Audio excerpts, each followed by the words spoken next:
യേശുകർത്താവിൻ്റെ ധന്യമേറിയ നാമമെന്ന പ്രഭാതത്തിൽ വാഴ്ത്തപ്പെടുമാറാകട്ടെ. ആത്മീയ ചിന്തകളിലേക്ക് എല്ലാ പ്രിയപ്പെട്ടവരെയും വളരെ സ്നേഹത്തോടെ സ്വാഗതം ചെയ്തുകൊള്ളുന്നു.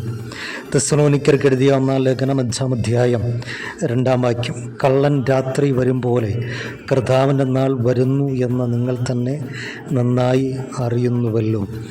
യേശു കർത്താവിൻ്റെ വരവിനെക്കുറിച്ച്, രണ്ടാമത്തെ വരവിനെക്കുറിച്ച് വെളിപ്പെടുത്തുമ്പോൾ കള്ളൻ രാത്രി വരുന്നത് പോലെ എന്ന് വെളിപ്പെടുത്തിയിരിക്കുന്നു. യേശു കർത്താവിൻ്റെ രണ്ടാമത്തെ വരവിൻ്റെ കാലമെടുത്തിരിക്കുന്ന ഈ കാലഘട്ടത്തിൽ ഒരുങ്ങി കാത്തിരിക്കേണ്ടത് ആവശ്യമാണ്. സാധാരണ രീതിയിൽ കള്ളൻ രാത്രിയിൽ വരുന്നത് മുന്നറിയിപ്പ് നൽകിയിട്ടല്ല. കള്ളൻ രാത്രിയിൽ വരുന്നത് ഭവനത്തിൻ്റെ വെളിയിൽ കിടക്കുന്ന നിസ്സാരമായിരിക്കുന്ന കാര്യങ്ങൾ കവർന്നെടുത്തുകൊണ്ട് കടന്നു പോകുവാനല്ല. അവൻ്റെ ഉദ്ദേശമെന്ന് പറയുന്നത് ഭവനത്തിനകത്ത് ലോക്കറിൽ സൂക്ഷിച്ചിരിക്കുന്ന വിലപിടിപ്പുള്ളത് കവർന്നെടുത്ത് കടന്നു പോകുവാനാണ് കള്ളൻ രാത്രിയിൽ വരുന്നത്. അങ്ങനെയെങ്കിൽ പ്രിയമുള്ളവരെ, കർത്താവായിരിക്കുന്ന യേശു ക്രിസ്തു മുന്നറിയിപ്പ് നൽകാതെ മുന്നറിയിപ്പ് നൽകിയിരിക്കുന്നത് വീണ്ടും വരുമെന്നാണ്. ഏത് വർഷം, ഏത് മാസം, ഏതാഴ്ച, ഏത് ദിവസം, ഏത് മണിക്കൂർ, ഏത് മിനിറ്റ്, ഏത് സെക്കൻഡിൽ വരുമെന്ന് കർത്താവ് വെളിപ്പെടുത്തിയിട്ടില്ല.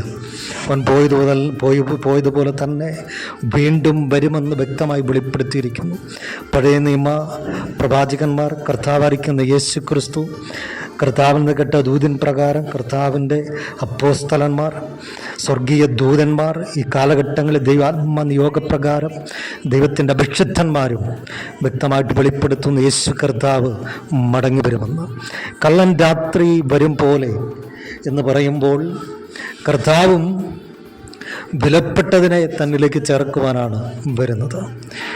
ഭൂമിയിലെ ഒരു കള്ളൻ ഭവനത്തിനകത്തെ വിലപിടിപ്പുള്ളതിനെ കവർന്നെടുക്കുവാൻ വരുന്നുവെങ്കിൽ യേശു കർത്താവും വിലപ്പെട്ടതിനെ തന്നിലേക്ക് ചേർക്കുവാനാണ് വരുന്നത്.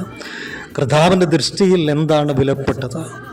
ഭൂമിയിലുള്ള പൊന്നല്ല, പണമല്ല, വീടല്ല, മനോഹരമായിരിക്കുന്ന വാഹനങ്ങളല്ല, പിന്നെ എന്താണ് ക്രിസ്തുവിൻ്റെ ദൃഷ്ടിയിൽ വിലപ്പെട്ടത്? ആ വിലപ്പെട്ടതെന്ന് പറയുന്നത് ഭൂമിയേക്കാൾ വിലയുള്ളതാണ്, ഭൂലോകത്തേക്കാൾ വിലയുള്ളതാണ്. അതെന്താണ്? ഓരോ മനുഷ്യൻ്റെയും ഉള്ളിൽ ദൈവം തന്നിരിക്കുന്ന ആത്മാവാണ്. ആ വിലയുള്ളതിനെ തന്നിലേക്ക് ചേർക്കുവാൻ വേണ്ടിയാണ് കള്ളൻ രാത്രി വരും പോലെ കർത്താവ് വരുന്നത്. ഏത് ദിവസമെന്ന്, ഏത് നിമിഷമെന്ന് ദൈവത്തിൻ്റെ തിരുവെഴുത്ത് വെളിപ്പെടുത്തിയിട്ടില്ല. എപ്പോൾ വേണമെങ്കിലും കർത്താവ് വരാം. അപ്പോൾ എപ്പോൾ വേണമെങ്കിലും കർത്താവ് വരും എന്ന് വ്യക്തമായി വെളിപ്പെടുത്തുമ്പോൾ കർത്താവിന് വേണ്ടി പ്രത്യാശയോടെ കാത്തിരിക്കുന്നവർ എപ്പോഴും ഒരുക്കമുള്ളവരായിരിക്കണം എന്നും വെളിപ്പെടുത്തുക. കള്ളൻ രാത്രി വരും പോലെ വരുന്നത് വിലയുള്ളതിനെ കർത്താവിലേക്ക് ചേർക്കുവാനാണ്. വില തന്നവൻ വിലയുള്ളതിനെ തന്നിലേക്ക് ചേർക്കുവാൻ അവൻ മടങ്ങി വരുവാൻ സമയമെടുത്തിരിക്കുന്നു. ഇന്ന് പ്രഭാതത്തിലും നമുക്കൊരുക്കത്തോടെ ആയിരിക്കാം കർത്താവിനെ എതിരേൽപ്പാൻ, കർത്താവിലേക്ക് ചേർക്കപ്പെടുവാൻ, ആ വിലയുള്ളവരുടെ കൂട്ടത്തിൽ എണ്ണപ്പെടാം. അതിന് കർത്താവ് നമ്മളെ സഹായിക്കട്ടെ. യേശുവിൻ്റെ നാമത്തിൽ തന്നെ ആമേൻ.